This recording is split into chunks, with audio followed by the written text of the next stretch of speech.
کیا اللہ تعالیٰ نے پچھلی قوموں کے واقعات سے آپ کو چیزیں نہیں سکھائی ہیں؟ ساری تو ہسٹری ہے. اگر آپ حضرت آدم سے چلے ہیں تو ہسٹری پڑھی ہے نا, کہ کس علاقے میں آئے تھے, کیا ہوا تھا, رہن سہن کیسا تھا, کیا کیا گیا, کس کی بنا پہ کیا ہوا, اور پھر کون سے نبی آئے, وہ کس علاقے کے تھے. کیا یہ ہسٹری نہیں ہے قرآن شریف کے اندر؟ تو ہسٹری تو بڑی امپورٹنٹ چیز ہے ہماری پرسنالٹی کے لیے. ایگزیکٹلی. اچھا, اس دفعہ سنگل نیشنل کریکولم میں بڑی ایک ڈفرینٹ سی چیز آئی ہے, وہ ہے اکنامکس. یہ ایک بڑا انٹرسٹنگ سا ایس ایس ٹی میں کبھی ہم نے اس انداز سے سوچا نہیں تھا. اس کی وجہ روشنی چاہیے کہ اکنامکس کے اوپر کیوں بات ہوئی ہے. اکنامکس پہ یہ بات ہوئی سر, کسی بھی ملک کو چلانے کے لیے. اب جو میں نے پھر وہی بات کی تھی کہ جو ہمارے پاس ایک تھیم آ گیا ہے, اس کی بیس پہ جو اب ہم چلے ہیں, تو دیکھیں اپنے میں آپ کو ایک گھر سے مثال دیتی ہوں. آپ کے گھر کے بچے جو ہیں یا ہمارے جو چھوٹے بچے ہیں, اگر ہم ان کی آئے دن فرمائشیں رہتی ہیں کہ جی کسی کی چیز دیکھی مجھے بھی لینی ہے, مجھے بھی لینی ہے. اب والد جو ہیں ان کا ایک مخصوص اگر سیلری ہے, اس کے لیے وہ لیمٹس کے اندر سے نکلنا باہر مشکل ہو جاتا ہے. تو یہ اکنامکس جو ہے نا, یہ منی کے اوپر اسی طریقے کی ایک آپ کو دیا گیا ہے, آپ کو یہ بتایا گیا ہے کہ آپ کے ملک میں جو ہے وہ منی کس طریقے سے آتی ہے, کنٹری میں جو اکانومی کیسے چلتی ہے, وہاں پہ چیزیں کیسے بنتی ہیں, اور پھر اس کے بعد ہم کون سی سروسز اپنی دے رہے ہوتے ہیں, اور اس میں ٹریڈ کیا چیز ہوتی ہے. یہ چیزیں یہ بہت زبردست چیزیں. اور اگر اس کو ٹیچر پریکٹیکلی سکھانا شروع کریں نا, انٹرپرینورشپ سکھائیں اور ایویلیوشن آف منی سکھائیں. بینکس دیکھیں نا, آپ بینک ہے, آپ بچے کو بینک کا کانسیپٹ دے سکتے ہیں. اس کے لیے پہلے آپ بتاتے ہیں کہ جی بینک ہوتا کیا ہے, اس میں کون لوگ کام کرتے ہیں. اس کے بعد آپ ایک کسی بھی بینک کے مینیجر سے بات کریں, بچوں کو وہاں وزٹ کرائیں, وہاں لے جائیں, وہاں دکھائیں چیک جو ہوتا ہے وہ کیش کیسے ہوتا ہے, اور آپ اپنی پیسے جمع کیسے کرا سکتے ہیں, نکالتے کیسے ہیں. وہاں پہ جو بینک میں آپ پیسے جمع کراتے ہیں اس سے کیا ہوتا ہے, ٹھیک ہے, گھر میں ماں کے پاس جو پیسہ آتا ہے تو وہ پورا مہینہ اس کو چلانے کے لیے بجٹ بناتی ہے. بچوں کو بجٹ بنانا سکھائیں, بچوں کو لگائیں اپنے ساتھ, اور انہیں کہیں کہ چلیں جی اتنے اماؤنٹ آپ کے پاس آ رہی ہے, آپ بتائیں کہ آپ اپنے پورے گھر کو اس اماؤنٹ کے اندر کیسے لے کے چلیں. بعد پھر ہم جو دوسرا جو بجٹ ہوتا ہے وہ اسکول کا ہے, اسکول کا بنائیں کہ آپ کا یہ اسکول ہے, اس میں یہ ایکسپنسز ہیں, اب آپ بتائیں کہ آپ کے پاس اتنی ارننگ ہے, آپ اس کو کیسے لے کے چلیں گے. پھر آپ بچے کو کنڈیشن دیں. دیکھیں آگے جو وقت آ رہا ہے, آپ بچے سے کہیں کہ سپوز آپ کے پاس کچھ بھی نہیں ہے, آپ ارن کرنا ہے کچھ نہ کچھ. اب آپ کے پاس وہ کیا سورسز ہیں, آپ کی وہ کون سی سکلز ہیں جس کو آپ لے کے اب چلیں گے. اور آپ ہمیں کوئی ایک آئیڈل بتائیں سچویشن کہ آپ کے پاس کچھ نہیں ہے, آپ ایک ایسی جگہ پہ ہو جہاں پہ سوائے آپ کے پاس سکلز کے ایک پینی بھی نہیں ہے, وہاں آپ ارن کیسے کرو گے. جزاک اللہ بہن, سچویشن دیں, بہت اس کو خوبصورت سوچنا آپ نے سکھائیں. اکنامکس کے فیکٹر کو ڈالا. اور ہمارے مذہب کے اگر عقائد کو دیکھیں تو ایس ایس ٹی ہی کے اگر ہم باب دیکھیں تو سمجھ آتی ہے کہ اس کائنات کا ایک رولر ہے تو کلمہ آ گیا, کلمہ شہادت, اخوت, مساوات, نماز, یونیورسل ریلیجن ہے تو حج, ہیومینٹی کی بات آتی ہے تو روزہ. آپ دیکھیں کتنا خوبصورت ایس ایس سی کے آسپیکٹس ہمارے عقائد میں شامل کیے ہیں.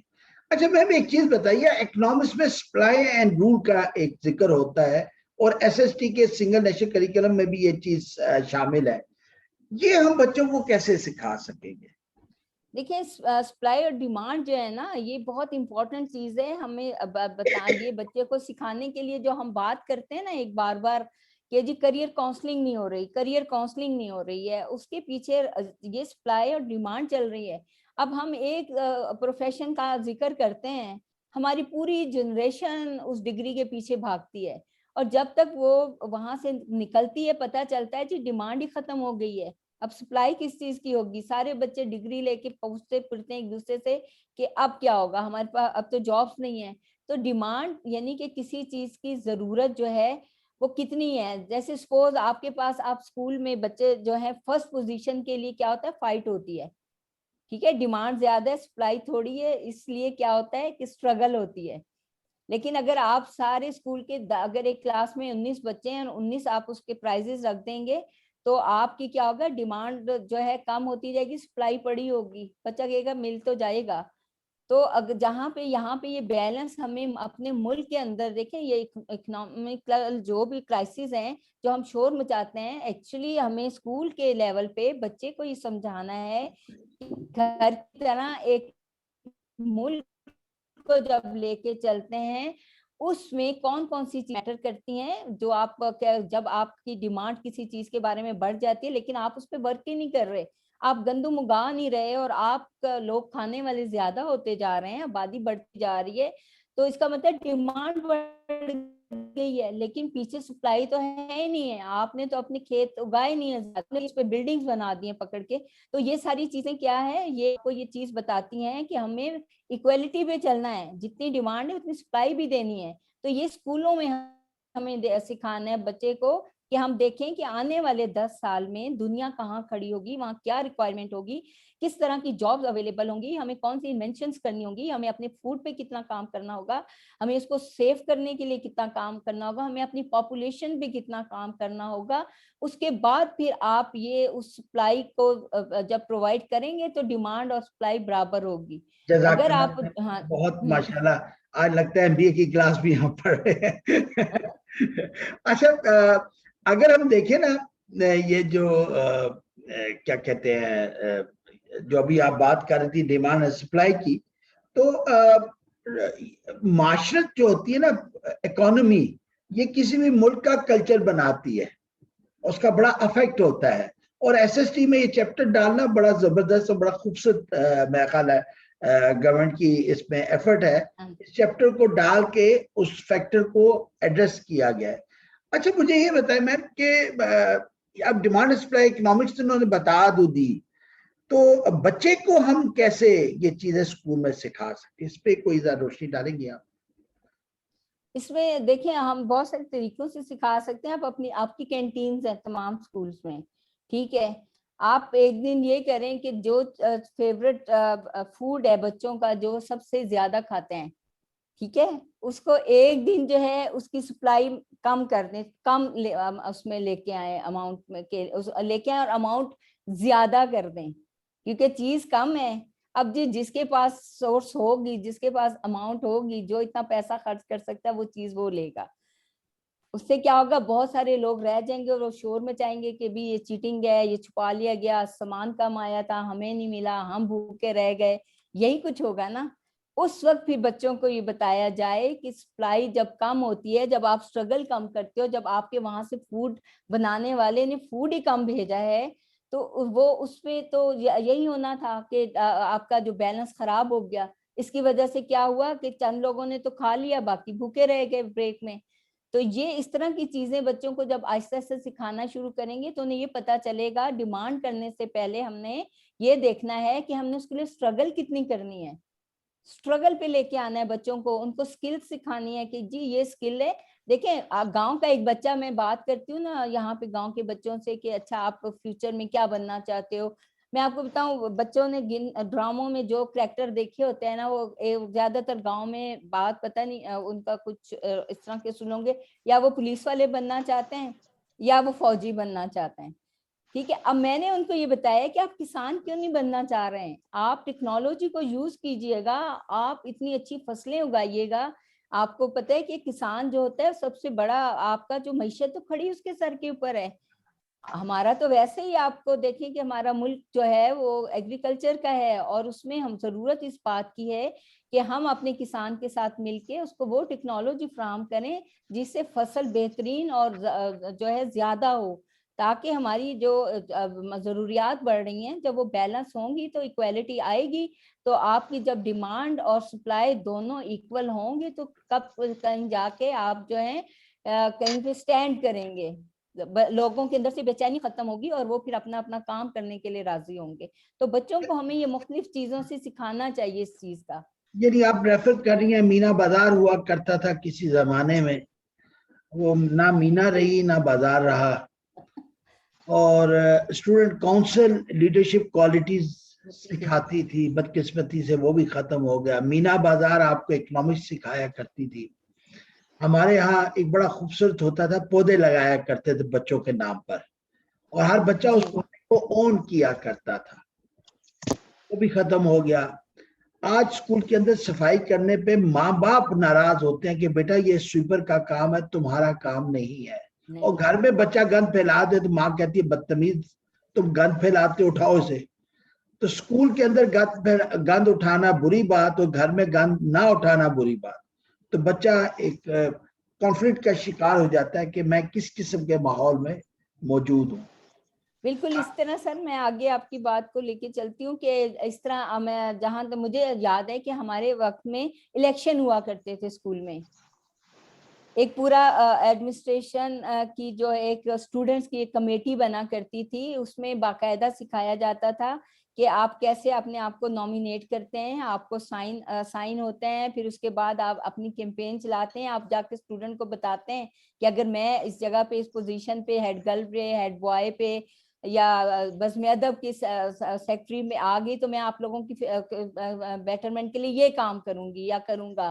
اور پھر اس کے بعد باقاعدہ الیکشن ہوتا تھا، ووٹنگ ہوتی تھی، جو سائن دیے گئے ہوتے اس کے باقاعدہ پرچیاں بنتی تھی، ہم لوگ اس پہ ٹک، ہمیں بتایا جاتا تھا کلیئر لگانا ہے، ڈاؤٹ فل نہ ہو آپ کا ووٹ ضائع ہو جائے گا۔ پھر اس کے بعد یہ ہوتا تھا کہ آپ کے باقاعدہ انک لگائی جاتی تھی انگوٹھے پر، پھر اس کے بعد بیلٹ باکس میں ڈالنے کے بعد اگلے دن ٹیچرز بیٹھ کے اس کو جو ہے وہ سارا سارٹ آؤٹ کرتی تھی کہ کس کو کتنے ووٹ ملے ہیں، پھر اناؤنس ہوتا تھا، پھر اوتھ سیریمنی ہوتی تھی۔ یعنی یہ ساری چیزیں ہمیں کیا سکھا رہی تھی کہ ان فیوچر اپنے ملک میں ووٹ کا کیا حق ہے، کیا آپ کی ذمہ داری ہے۔